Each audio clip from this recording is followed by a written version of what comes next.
So in this video, I'm going to let you know what you can expect if you're coming over to visit us in Mallorca for this July for 2026. We're going to talk about your airport experience and preparing for this coming into and out of the island. Plus, we're going to talk about the weather as well and the kind of temperatures that you'll be enjoying during the month of July. I've also got some important packing and preparation tips to prepare you for your holiday. Plus, we're going to talk about a few key events taking place on the island. But you can see I'm starting this video in the shade of the pine trees. I'm over here in Santa Ponsa and it's another beautiful hot day over here, and I'm filming this right at the end of June. So you're coming over to Mallorca this July, maybe you're travelling with your family, but I do have a couple of really important tips for you to check even before you head off to the airport. Check the validity of your passport.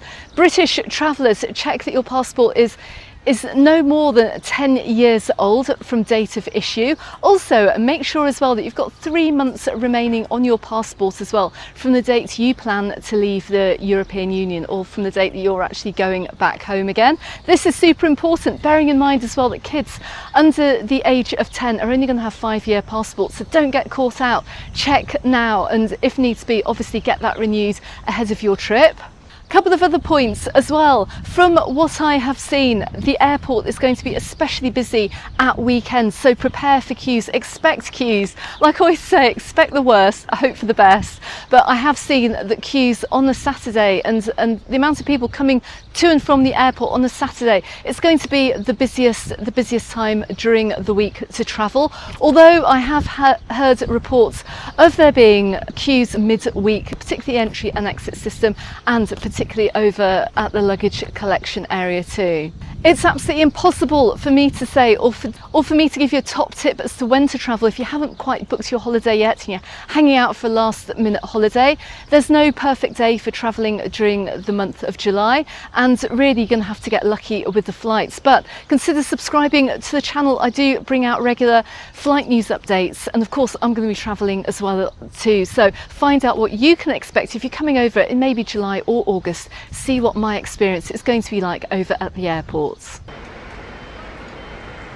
Okay, so what is the easiest way that you can prepare for your journey through the airport this summer? Well, particularly if you're travelling with a family, I mean, it's going to be a whole different ball game. My advice is go really well prepared. If you're heading through, make sure you take plenty of drinks, take plenty of food, take a refillable water bottle as well, because most airports now do have refillable water stations as well. But just to bear in mind that sometimes these do have queues. At the very most, it's only going to be a couple of euros or about £1.50 for a bottle of water if you are buying it from the shops. But go prepared, make sure you travel into the island with at least a bottle of water with you. But travel stocked up with snacks just in case you do encounter delays or indeed queues at the entry and exit system if you are coming into Spain from a third country. Now this may sound obvious, but if you're travelling with kids, come prepared. So make sure you've got some programs downloaded into your tablet computer or your phone. Take books, take some card games, take anything as well that could possibly while away a delay either on the plane or for your departure or arrival flight, whatever. Just make sure you've got lots to keep your kids occupied. And also, this is a really important tip as well. If you are taking a tablet computer for your child to watch films or cartoons or whatever on the plane, please take some headphones for them. You can get child appropriate headphones anywhere, and I will drop some child appropriate headphones in my Amazon holiday shop. Go and check that out. There's nothing worse than everyone having to sit around your child while your child is actually watching a cartoon on full volume on the plane, so please be respectful. In the same way as well, if you're travelling over with a group of friends, don't get too drunk at the airport going over, because you may well be in for a wait at the entry and exit system, and that combined with being a little bit inebriated might not be the best idea or the best way of coping with it. So airlines are going to be cracking down this year on drinking, fingers crossed. So just have a little bit of respect for everyone around you, regardless of whether you're coming over with a group of mates or you're travelling as a family. Also as well, final top tip, and I thought I'd just drop this in too because I did witness this on my last flight to the UK, please don't change children's nappies on the tray tables. That's another really important tip. And finally, as well, during the month of July, I'm pretty sure, although I've heard nothing for summer 2026, we could well encounter air traffic control strikes. Subscribe to the channel if you haven't done so already. I will keep you up to date in my flight news updates as soon as I get news of any kind of air traffic control strikes which may affect your holiday. But fingers crossed, there's nothing in the pipeline. Also as well, final piece of advice, after you've checked in at Palma Airport and you've gone through security, do not stop and do not shop until you've gone through passport control if you're travelling to a third country. So if you're going to the United Kingdom, get yourself through passport control, because like I've said, it's impossible to guarantee what kind of experience you're going to have with the entry and exit system. You might have a very quick entry or exit into Spain, or it may involve waiting in queues. And I have heard of various scenarios as well. We normally have rolling posts on the Mallorca Under the Sun Facebook page and on the Mallorca Under the Sun Facebook group. Go and check out those posts and see what travellers are saying about arriving into the airport if you want to find out what the experience is like at the moment. But my advice is get yourself through, then you go and get yourself drinks, coffee, food or whatever. Alternatively, as I've said, it may be better to bring your own food with you. I'm just going to change up my view a little bit here because I'm drifting into the sun. I can feel it actually, it's very, very hot over here, which leads us on to talking about the weather. Okay, so just to give you another view here of Santa Ponsa behind me, but what about the weather for July for 2026? Well, the first thing I'm going to say is that I cannot see any rain on the horizon, not a single drop, but that doesn't mean that we will not quite possibly spring a storm later on during the month of July. Now last year, back in 2025, right at the end of the month, we did have a thunderstorm and it was quite spectacular. We may well get the same this year, and it may well just bubble up out of nowhere as well. Like I said, I put out a regular island update every single Monday, letting you know the news for the week ahead, and that includes the weather forecasts as well. So if we do have storms on the horizon, I will let you know about it. But if you are coming over during the month of July, it's the most consistent month that we do have for sunny weather, but we're also going to get the high temperatures. So during July this year for 2026, expect highs of around 38 degrees-ish. It could get even hotter, you know, particularly with the unusually high temperatures that we've had during the month of June. Expect evening lows to be not less than 22 degrees either. We are going to have very warm, muggy evenings. As a result as well, make sure that when you're coming over you do pack plenty of really light, loose fitting clothes. Maybe consider some long trousers for going out in an evening, or maybe a long sleeve shirt if you're prone to getting mosquito bites, because that is something as well which the Mozzies love. They love the high temperatures, and of course as well summer signals mosquito season.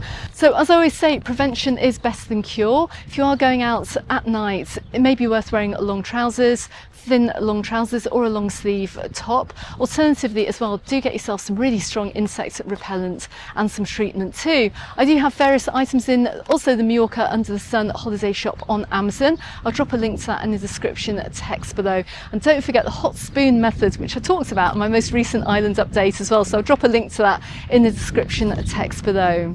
Also as well, during the month of July we could get a jellyfish problem in some of the resorts. They tend to blow in and blow out at various times. Always check the flags on the beaches whether it's safe to go on into the water. If you see a green flag, it means it's all safe for going in. If you see a yellow flag, it tends to be a warning of some sort. Go and check with the lifeguard as to what kind of warning that is. But also look out for the jellyfish flags too, which will indicate if there are any jellyfish in the water. And while you're over here on a holiday as well, prepare for these high temperatures. Don't forget to stay hydrated during the day. If you're drinking loads of alcohol, drink loads of water in between. Just drink loads of water, full stop. Make sure if you're coming over with kids, make sure they've got a sun hat, they've got a swim vest as well, really cover up in the sun. You can even get small beach umbrellas as well for around £10 in all of the tourist shops too. You can get hats in the tourist shops. Really well prepared for summer over here in Mallorca. So anything you don't bring out for you, you can just pick it up quite cheaply here.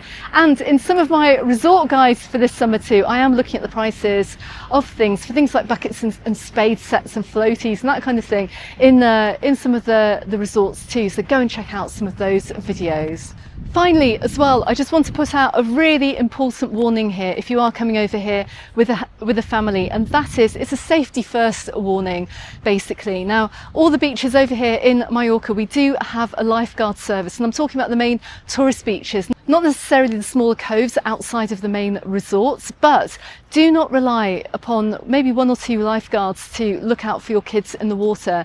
Please keep an eye on your children, even on these busy tourist beaches that are being lifeguarded. Even more important, if you're staying in a private villa, please look out for your children if they're in the swimming pool. It may be worth actually, if they can't yet swim, just to get one of those little zippy up life vests, which you can just leave them in all day, and they'll obviously stay cool if they're jumping in and out of the water, but that might also put your mind at rest. Unfortunately, some hotel swimming pools still allow inflatables, or those floaties in the water, which means that you can't necessarily see around the other side. So if your child can't swim, get them maybe a little life vest that they can keep on all day, and always just try and keep an eye on them too. Okay, finally, if you're coming over here on holiday, don't forget about travel insurance. Make sure you've taken that out. Don't forget your eHIC or your GHIC medical card as well. That does not replace travel insurance in any way, but make sure you bring that on holiday too. Photocopy your passports as well, also very important. And maybe get a few euros in cash as well, and also bring out a spare bank card too. Okay, finally, events. What events do we have happening during the month of July? Well, really, it's just the one, but it's happening all over the island. And the chances are, if you're staying in any of the resorts, or maybe you're visiting any of the towns, you may well see it, because it is the Fiestas Mare del Déu del Calme, which is basically somewhere during the month of July. Well, on July the 16th, it's officially celebrated. It's culturally significant in Mallorca because of the patron saint of seafarers and fishermen, and we see various events taking place throughout the month. It's not just on the 16th of July, it'll be days around the 16th of July, maybe a little bit earlier on in the month, maybe a little bit later on in the month, but there are going to be fiestas, there's going to be local dancing, there's going to be all sorts going on. Do check locally wherever you're staying and take advantage of that. Also as well, don't forget we've got night markets in all of the resorts as well. Some of them are every single night, like over here in Santa Ponsa, you'll see a nightly night market. In other resorts, you might just see them in one day of the week. So check with your hotel as to when that is taking place. Okay, finally, that pretty much is it, but I'm going to be out and about around the islands. I'm going to be helping prepare you for your holiday, on the build up to your holiday as well. So subscribe to the channel if you haven't done so already. Don't forget, if you've got any questions about your holiday, join us over on the Facebook group, follow me on the Facebook page and on Instagram too. But in the meantime, I'm going to drop a couple of helpful videos, including the airport video I mentioned that you must watch, appearing here on YouTube. I'm also going to drop another helpful video appearing here. Stay up to date with my flight news and also my Monday Island updates as well. But in the meantime, thanks very much for watching, and I look forward to seeing you on the next one. Goodbye for now.